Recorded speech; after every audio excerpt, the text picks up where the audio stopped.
AAPG recently had to change its official assertion that humans don't significantly affect the climate. Because, why? The membership got ticked off at having such a scientifically flimsy statement being issued in their name, and they pressured the board to change the statement. They even made the board change the name of the award that it gave to Michael Crichton for his novel State of Fear, from the name Journalism Award to the name Media Award. That just cracks me up. AAPG was the last holdout, so now, as a result of the changed statement, there is not a single reputable scientific organization in the world which rejects the conclusion that humans are influencing the climate. All that's left at this point to make that claim are individuals and think tanks. That is a stunning fact.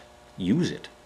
Along those lines of language, someone at manpala.org came up with a really punchy draft of this text for a flyer. It says, you can hear people shouting about it everywhere. Global warming, hot air. Cutting through the backtalk seems impossible, so you ignore it. But nobody's perfect. Could you be wrong? With the uncertainties and risks of climate change, is it wiser to oppose action or to demand action?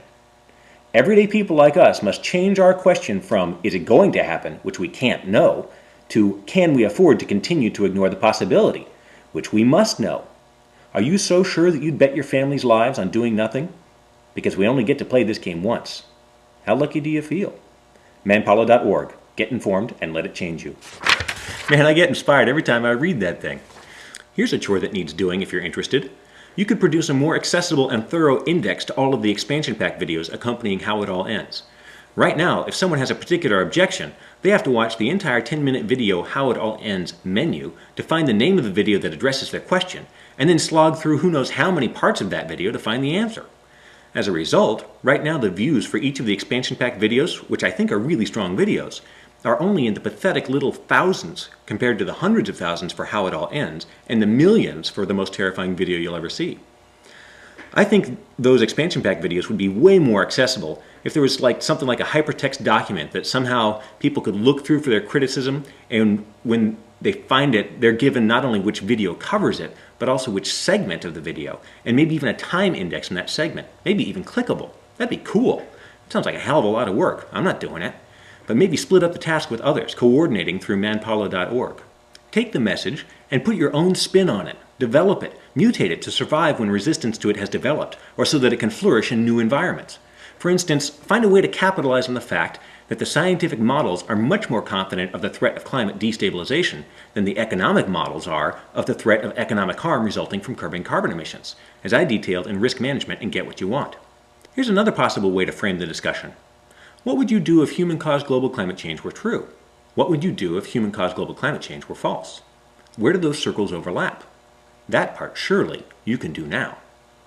That makes me think of something the CEO of Royal Dutch Shell wrote in that statement I mentioned earlier. He said, quote, after 2015, easily accessible supplies of oil and gas probably will no longer keep up with the demand. Unquote. That's not a typo, folks. That's 7 years from now. Climate change or not, we're gonna stop burning the stuff because we're gonna run out. How sad would it be if we hosed our climate in order to eke out just a decade or more of business as usual? Here's some more seed ideas to take and adapt for yourself. Environmentalists are already on board with this whole thing. We need to expand the issue beyond environmentalists. We need soccer moms and good old boys too. So let's change the idea that this is about the environment.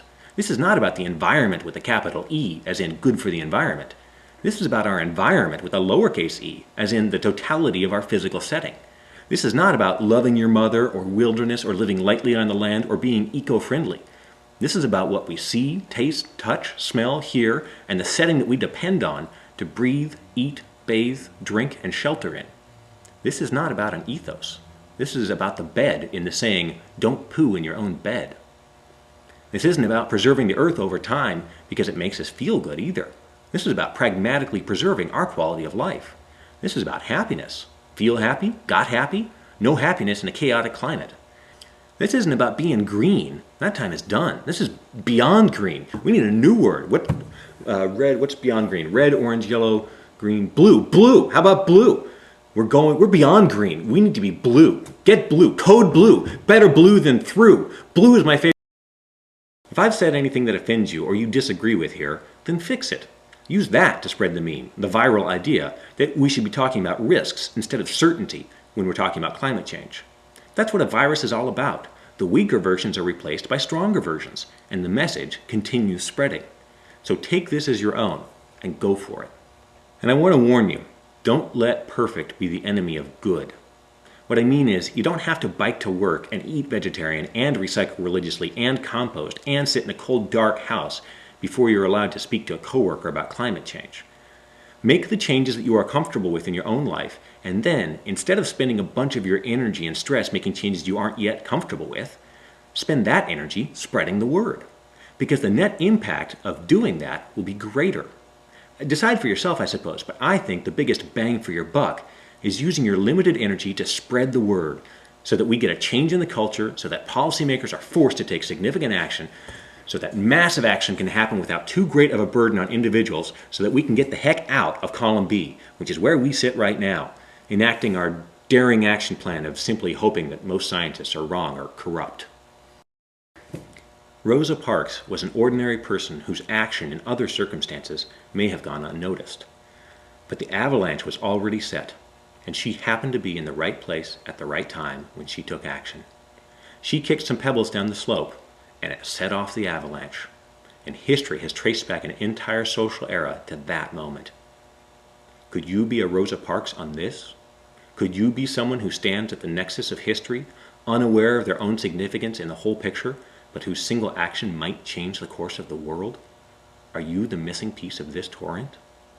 Probably not, but possibly so. The only way to know is to go ahead and kick those pebbles down the slope.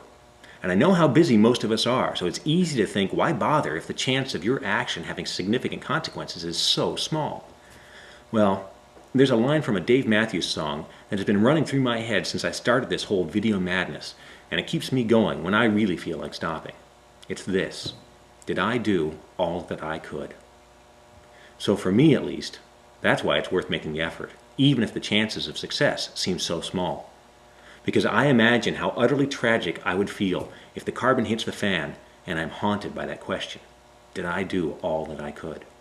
When I read things like that Age of Consequences report and I get despondent about the future, it brings me some calmness to know that if the worst comes to pass, and it's clear that we could have prevented it, at least I can hug my two wonderful daughters and say, I am so sorry, sweethearts, but I did all that I could.